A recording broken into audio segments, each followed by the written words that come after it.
On Iran, can you tell us where negotiations stand? The president, before he left for Beijing, called the latest proposal unacceptable. So is the U.S. even talking to the Iranians right now, or where are things at this point? Yeah, so look, obviously these negotiations are very sensitive. I'm not going to tell you everything because we're trying to have a productive conversation. I spent a good amount of time on the phone with both Jared Kushner and Steve Witkoff this morning, a number of our friends in the Arab world this morning.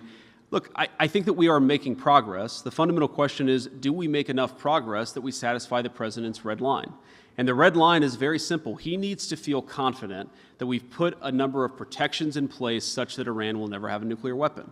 And can I ask you, Mr. Vice President, when approaching the war with Iran, do you agree with the president's position that Americans' financial situations should not be a consideration in that decision-making process? Well, I don't think the president said that. I think that's a misrepresentation of what the president said. But look, I agree with the president that Iran should not have a nuclear weapon. We're obviously engaged in a very aggressive and very engaged diplomatic process to try to ensure that that doesn't happen. And the president has a lot of options, as he said repeatedly. There are options diplomatically, there are options on the military side, but the fundamental goal here is the president wants to make the world safe, but particularly the American people safe from Iran having a nuclear weapon. And one final point I'll say on that is, nuclear proliferation is one of those challenges that people don't realize.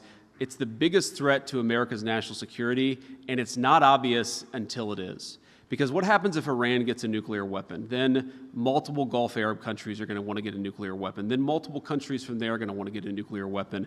The goal of preventing nuclear proliferation is probably the single most important thing that we can do to keep our people safe for the long term. It's absolutely a worthy goal. Thank you, guys.